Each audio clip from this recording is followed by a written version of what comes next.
இந்த கூட்டத்திற்கான உரிய ஏற்பாடுகள் இந்த முறை வந்து இப்போது அரசை குறை சொல்ல முடியாது என தேர்தல் ஆணையத்தின் கட்டுப்பாட்டில் இருக்கிறது. அவர்கள் உரிய ஏற்பாடுகளை செய்திருக்கிறார்கள். நேரடியாகவே போய் அங்கு தலைமை தேர்தல் அதிகாரி அர்ச்சனா பட்நாயக்க விஜயை நேரில் போய் பார்த்துருக்கார், தலைமைச் செயலகத்தில் போய். அதற்கு பிறகுதான் இந்த கூட்டம் நடைபெறுகிறது. அப்படி இருந்தும் ரத்து செய்வதற்கு என்ன காரணம் நீங்கள் ஃபீல் பண்ணுறீங்க? இல்லை, அதான் நீங்கள் சொன்ன மாதிரி ஃபஸ்ட்டு கேன்சல் ஆகிடுச்சு. ஏற்கனவே உள்ள ஒரு திட்டமே கேன்சல் ஆகி அப்புறம் தான் போய் புகார் கொடுக்குறாங்க. மறுபடியும் என்ன ஆகுதுன்னா அனுமதி கிடைக்கப்படுது.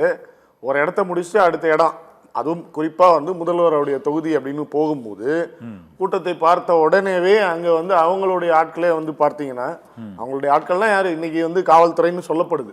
இப்போ உதாரணத்திற்கு தேர்தல் ஆணையத்துடைய கண்ட்ரோல் இருந்தாலும் நமக்கே தெரியும், நம்ம வந்து பர்மிஷன் அப்ளை பண்ணும்போது போலீஸ்கிட்ட இருந்து தான் ஃபஸ்ட்டு கிளியரன்ஸ் வரணும். அந்த ஏரியாவில் வேறு ஏதாவது இருக்கா, ஈவன் அவங்களே வந்து என்ன பண்ணுவாங்கன்னா அவங்களோட விஜிலன்ஸ் டீம் வச்சு கூட சர்வே பண்ணுவாங்க, எல்லாம் பண்ணிவிட்டு ஓகே கிராண்டடுன்னு. அப்போ கிராண்டடுன்னு கொடுத்தா நம்ம வந்து ஒரு 100 பேர் வரணும், அதுக்குண்டான காவல்துறையினரை வந்து அவங்க எக்யூப் பண்ணணும். ஏன்னா பர்மிஷன் கொடுக்க முன்னாடி அவங்க அந்த ஸ்டேஷன் கண்ட்ரோலில் இருக்கிறது, அடுத்த ஸ்டேஷனில் கண்ட்ரோலில் வருதா எல்லாத்தையும் வந்து ஆராய்ஞ்சு கரெக்டாக கொடுப்பாங்க. ஆனால் இங்கே தோராயமாக அவர்களுக்கே தெரியும், விஜய் அவர்கள் எங்கே கூட்டினாலும் ஒரு பெரிய கூட்டம் வருது, அப்போ நம்ம வந்து இதை சவாலாக எடுத்து சீராக கொண்டு போகணும் அப்படின்னு மக்கள் நலன் கருதணும் முதல்ல காவல்துறையினர். அடுத்தது தேர்தல் விதிமுறைகள் இருக்கும்போது வேட்பாளர்களையும் அவர்கள் ஆதரித்து வரவர்களையும் பாதுகாப்பு கொடுக்கணும். ஆனால் நம்ம காணொலிகளில் பார்க்க முடியுது ரொம்ப தெளிவாக, யாருமே பக்கத்திலேயே இல்லை. விஜய் அவர்களை சுற்றி ஊடக நண்பர்கள் எல்லாருமே இருக்காங்க, எல்லா ஊடகவியாளர்களும் இருக்காங்க. காவல்துறையினர் பார்த்தீங்கன்னா ஆங்காங்கே இருக்காங்க.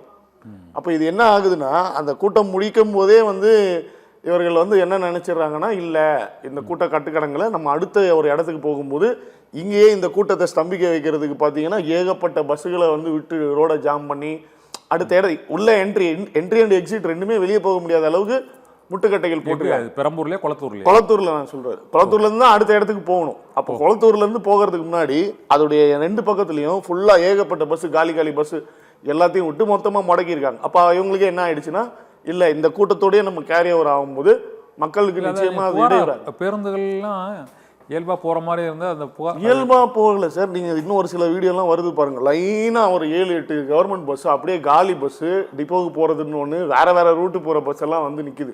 இதெல்லாம் காணொலிகளாக வெளியே வந்துடுச்சு சமூக வலைத்தளங்கள். அப்போ இதெல்லாம் இந்த மாதிரி சதி தான். அப்போது காவல்துறையினர் இன்னமும் ஆளுங்கட்சியுடைய கட்டுப்பாட்டில் தான் இருக்கிறாங்கன்றது ரொம்ப தெளிவாக தெரியப்படுது.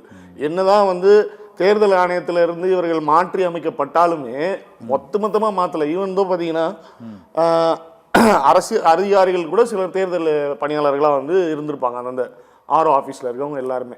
பட் இப்போ பர்மிஷனில் இஷ்யூ இல்லைனாலுமே காவல்துறை மூலமாக பாதுகாப்பு இல்லை. இப்போ உதாரணத்திற்கு வந்து விஜய் அவர்களுக்கே பார்த்தீங்கன்னா பாதுகாப்பு எப்படி இருக்கு பாருங்க. அதே தொகுதியில் முதல்வர் அவர்கள் போறாரு, பெரம்பூர்ல நல்லா தானே பேசினாரு, பெரம்பூர்ல நல்லா பேசினாரு. அந்த கூட்டத்துக்கு ஒரு பேரிகேட் இருந்தது, அது ஓரளவுக்கு கட்டமைக்கப்பட்ட ஒரு இடமாக தான் இருந்தது. இது வந்து ஒரு ரோட் ஷோ மாதிரி ஒரு ரோட் ரேலி போகும்போது இது என்ன, அதாவது நீங்க வந்து எத்தனை மணிக்கு குளத்தூருக்கு போறதாக அறிவிக்கப்பட்டிருந்தது? ஆமா, எத்தனை மணிக்கு குளத்தூர் பர்மிஷன் வாங்கின டைமுக்கு தான் போயிருந்தாங்க. அதாவது எப்படி பர்மிஷன் வாங்குவாங்க பொதுவா அப்படின்னா, குறிப்பிட்ட இந்த ஒரு 4 மணி நேரம் 5 மணி நேரம் இது தொட்டு எல்லாரும் பிரச்சாரம் செய்கிற ஒரு இடம். இந்த பகுதிகள், இந்த ரோடு, இது வார்டு, இது எல்லாமே சேர்த்து அப்ளை பண்ணி அப்போ நம்ம அந்த பகுதிகளில் எங்கே வேணாலும் பிரச்சாரம் பண்ணலாம். இதுதான் யதார்த்தமான உண்மை. அதுவும் அது ஒரு மெயின் ரோடு ஏரியா தான். அப்போ அங்கேருந்து என்ட்ரியோ எக்ஸிட்டோ ஆகும்போது தடை விதிக்கப்படும் போதே அவங்களே என்ன பண்ணிடுறாங்கன்னா, இது கட்டுக்கடங்காமல் போகுது நிலைமை, நமக்கு போதுமான பாதுகாப்பு இல்லை, நம்மளை நம்பி வருபவர்களுக்கும் போதுமான பாதுகாப்பு இல்லை, அப்போ நிறுத்திடுவோம். அதே முதல்வர் அவர்கள் போகும்போது கூட்டம் ஒரு பக்கம் இல்லை, அவர்களுடைய ஆதரவாளர்களோ மக்களோ யாரும் இல்லை. ஆனால் ஒரு சாலை முழுவதுமே ஃப்ரீயாக இருக்குது, அவர் அழகாக போகிறார் ஒரு ரோட் ஷோ.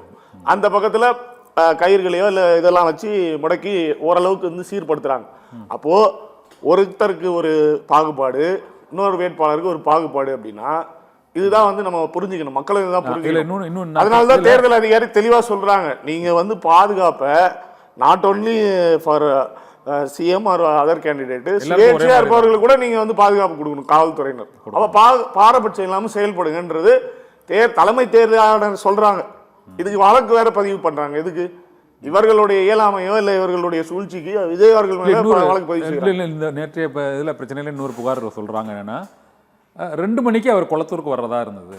ஆனால் வந்து 4 மணிக்கு தான், அந்த 12:30 மணிக்கு அவர் வேட்புமனு தாக்கல் செய்யப்பட்ட பிறகு, நம்ம வேசரப்பாடில் தாக்கல் செய்யப்பட்ட பிறகு அவர் குளத்தூர் பகுதிக்கு அந்த பெரம்பூரில் பேசிவிட்டு குளத்தூர் செல்வது கிட்டத்தட்ட இதுவும் ஒரு 3-4 மணி நேரமாக அந்த டிராவல் நடந்துக்கிட்டே இருக்குது.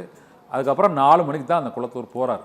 சார் இது உண்மையிலே ஏற்கனவே பல முறை அந்த திட்டமிட்ட நேரத்தில் அந்த இடத்துக்கு போகாததற்கு என்ன காரணம்? கூட்டம் தான் காரணமா இல்லைன்னா அது வேணும்னே தாமதிக்கிறாங்க? நீங்க கூட்டம் தான் காரணம். ஏன் அப்படின்னா அதாவது அவர் வந்து வேட்புமனு தாக்கல் பண்றதுலேருந்து லைவ்ல தான் போகுது. நம்ம வந்து ஒரு அவதூறு பரப்புறோம்னா இல்லாத ஒரு விஷயம் இல்லை, ஒரு ப்ரூஃப் இல்லாததை சொல்லலாம். அவர் வந்து எல்லா இடத்துலையும் டிலே ஆகிறதுக்கு காரணம் என்னன்னா, ஒரு 1 ஹவர்ல இங்க ரீச் ஆக போறது கூட்டத்தினால வண்டி வந்து எப்படி நகர்றதுன்றதெல்லாம் நம்ம பார்க்க முடியும். 4 மணி நேரம் ஆயிட்டு சார். சார் அவ்வளவு கூட்டம் சார், எங்க போனாலும் கூட்டம் கூட்டம் கூட்டம்ன்ற போது பெரம்பூர்ல இருந்து குளத்தூர் போக்கு 4 மணி நேரமா? நீங்க அவர்களே போயிடலாம். நீங்க தான் லைவ்லயே பாக்குறோமே ஒரு இடத்துல இருந்து இன்னொரு இடம் ஒண்ணு இல்ல, ஒரு சந்துல இருந்து ஒரு சந்துனே வச்சுப்போம். இந்த சந்துல இருந்து அங்க ஒரு 100 மீட்டர் போறதுக்கு அவ்வளவு கூட்டம். அப்ப அந்த கூட்டத்தை இன்னமும் காவல்துறையால ஏற்கனவே இவ்வளவு தூரம் வந்து இப்படி எல்லாம் நடக்குதுனாலும் அதுக்கு போதுமான பாதுகாப்பு இல்ல. இந்த பாணியை கொஞ்சம் மாத்திரலாம். இது முதல்ல இருந்தே சார் அதுதான் விஜயோட இதான் அவங்க கட்டமைக்கிறது. என்னன்னா விஜய் அவர்கள் வந்து ஆரம்ப காலகட்டத்தில் அவருடைய அரசியல் பிரதிபலிப்பை மக்கள்கிட்ட ஊரா கொண்டு போகும்போது கூட்டத்தை எல்லாம் பார்த்தோன்னே இவர் வந்து ஒரு பெரிய ஒரு சக்தியா உருவாக்குறாரு. இவர்களை வந்து வெளியே வரவிடாம முடக்கணும் அப்படின்றதுனாலதான் இந்த மாதிரி சம்பவங்கள்லாம் அரங்கேற்றப்பட்டு அதை குற்றச்சாட்டை வச்சாங்க.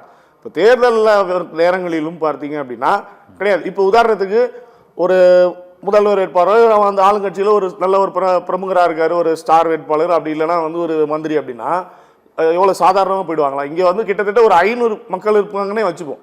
10 காவல்துறையினரை கூட அந்த சுற்றுவட்டாரத்தில் பார்க்க முடியல. பெரம்பூர்ல ஃபுல்லா இருந்தாங்க சார். பெரம்பூர்ல இருந்தாங்க, குளத்தூருக்கு அப்புறம் தானே அவங்க வந்து போக முடியாதுன்னு சொல்றாங்க. அப்போ அதை தானே சதின்னு சொல்ல வருது. இப்போ பெரம்பூர்ன்றது வேற, குளத்தூர்ல அவ்வளவு தூரம் மாஸ்க் காட்டப்படுது.